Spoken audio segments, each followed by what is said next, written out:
Hello, and welcome to the Night Sky Reader. I'm here with a story to help you relax, meditate, or gently drift to sleep.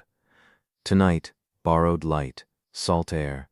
Settle in, close your eyes if you'd like, and let's begin.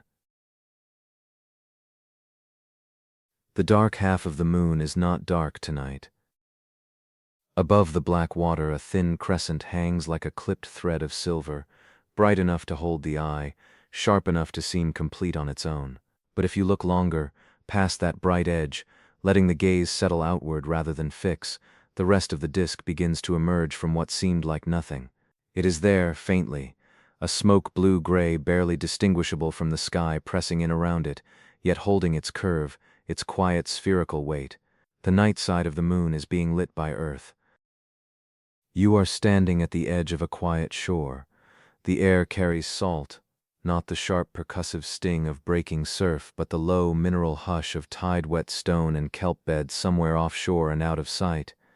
The coolness settles against the face, cooler than the day that has just finished, and it smells of brine and damp sand and something darker underneath, something like iron and old shell and the long open distance of the sea. The surf does not crash here. It breathes, small waves turning over in a continuous soft collapse, hushing and withdrawing, a rhythm that precedes language by a considerable margin. Your feet rest on coarse sand or perhaps flat wet stone, and the dark water before you gives back no real reflection of the crescent yet, only the dense matte opacity of open sea at night, absorbing rather than returning. But above, the moon holds two lights simultaneously, the bright sunlit crescent, clean and certain, and the dim borrowed glow spreading unevenly across the face turned entirely away from the sun. Almost no one notices this second light. The eye goes to the bright edge first, follows the horn of the crescent, and calls it finished. To see Earthshine requires something different, a willingness to stay longer than the initial impression, to let the retina do its slower and more patient work. The stars help by comparison, their steady points offering contrast so the eye can recalibrate. The sky around the moon's dark portion is not pure black this far from the city. It is a deep slate blue-gray, and within that field the lunar disk thickens from nothing into something, a barely there hemisphere of reflected light. The color is cooler than the crescent, more withdrawn. It does not announce itself. This is a specific night, 3 to 5 days after the new moon, when the waxing crescent is thin enough to let the other light show through, when the geometry is favorable enough that the dark portion can be read against a sky not yet washed bright by the moon itself. The phenomenon has a name, Earthshine, but naming it is not the same as seeing it. The longer the eye remains without demand, the more the retina adjusts, drawing photons from the dimmest registers it holds.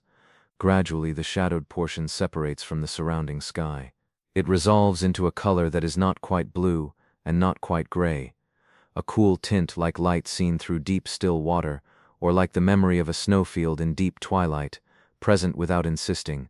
It is subtle enough that you doubt it, and then certain enough that once found it cannot be unseen. The glow is faint. It cannot compete with the bright crescent and does not try, yet it completes the circle. The moon appears as a full sphere, half in brilliant sunlight, half in the dusk of reflected earthlight, a nearly seamless disk held in two quite different kinds of illumination. This is not magic. This is sunlight striking Earth, traveling 93 million miles to reach us, then bouncing from our oceans, our cloud tops, our ice fields and pale deserts, back across nearly 250,000 miles of open space to rest upon lunar dust. The moon is lit on its night side by light that has already traveled immense distances, touched a world, and been sent onward. What you are seeing painted softly across the lunar surface is a portrait of an entire planet's brightness, rendered here in a color that carries the signature of water. The sea at your feet makes this immediate. The same water that chills the air moving across your skin, that pushes its salt smell upward to your lungs, that continues its slow perpetual exchange with the shore, is part of the mirror sending that light upward into space. The oceans carry a reflectivity, a measured albedo, modest compared to sea ice or fresh snow but enormous in surface area. When sunlight strikes the Pacific on the day side of Earth, when it lies open and cold under the cloud edge, some of that energy does not enter the water. It flares back outward, escaping through the atmosphere, crossing the void, arriving at the moon. The cloud banks help considerably. Their upper surfaces are among the brightest features on Earth from any distance, brilliant white decks that together raise the whole planet's luminosity the way white walls raise the brightness of a room. From where the moon stands tonight, Earth would appear as a nearly full disk hanging in a black sky, large and bright and almost overwhelmingly blue-white, casting shadows on the lunar surface, lighting the plains and ancient craters clearly enough to read them. What you see from here is the reciprocal, the confirmation returned. Earth has signed its brightness onto its companion's shadowed cheek, and the signature is the color of the atmosphere that makes you possible. The air moves across the shore in a low, continuous breath, carrying the temperature of the open water it has traveled over. It is not cold in the way that demands a response, not sharp enough to make the body draw inward. It is cool in the way of depth, measured, carrying mineral memory of the dark layers beneath the surface. You breathe it in, and the breath steadies without your deciding to steady it. The tide draws back from the sand with a soft susurration, water pulling through small stones, drawing them briefly into conversation, and then the next wave replaces what was taken. This exchange does not stop. It did not begin tonight, and it will not finish before dawn. The moon pulls the sea catches a fraction of the light the Earth reflects, and that light reaches the moon in return, contributing its small portion to the Earthshine that has now become visible if you are willing to look gently at it. Every element in this system is touching every other. You are in it, not outside observing it, salt settling on your skin, cool air moving in and out of your chest, your eyes slowly adapting to see what dim light is already present, and asking nothing more of you. When Earth sees a crescent moon, the moon sees an almost full Earth. The phases are complementary, locked into a relationship so old it predates any life capable of noticing. Where the moon's night side faces us, the day side of Earth faces the moon, and tonight, with the crescent thin and the dark portion turned directly toward a nearly full and brightly lit planet, the conditions favor seeing. The phenomenon is present in every phase, but perceptible only in the slender moments when subtlety survives. This is one of those moments. Your shoulders have lowered. You did not decide to let them drop. They simply followed the weight of the cool air, the rhythm of the waters coming and going, the slow orbital movement of bodies in space that does not hurry. The jaw eases on its own. The hands, whatever they were holding in thought or grip, have opened. The skin on the back of the neck reads the temperature precisely now, noting the exact degree of cooling that happens when a body stops moving and the stored heat of the day surrenders to the open sky above. The surf continues its soft percussion, each small wave a statement that requires no reply. You do not need to name the constellations gathering around the moon. You do not need to recall which stars mark which figure or check the time or calculate when the crescent will set. You can simply remain here, one breathing organism among billions, on a shore that has received tides for 4 billion years, breathing air that has cycled through more exchanges than the mind can approach, watching light that has traveled from the sun to the sea to the moon, and then the remaining distance to your eyes. The crescent continues its slow arc westward.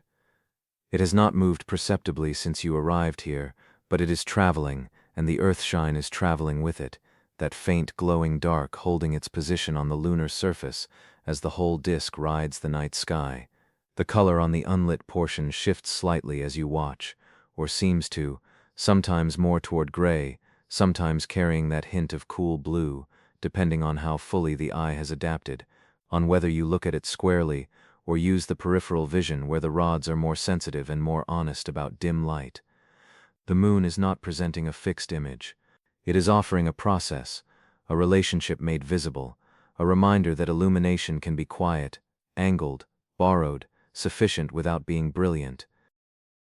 The salt air fills your lungs again, and the exhale takes longer than the inhale, following the tide's example naturally. The body is learning from the water without being taught, without effort, without the need to decide to be calm. The tide does not choose to be regular. It follows the pull of the moon the way the breath follows the body's need, and together they compose something that feels like patience but is only physics made rhythmic, made audible, made available to a person standing at the edge in the dark.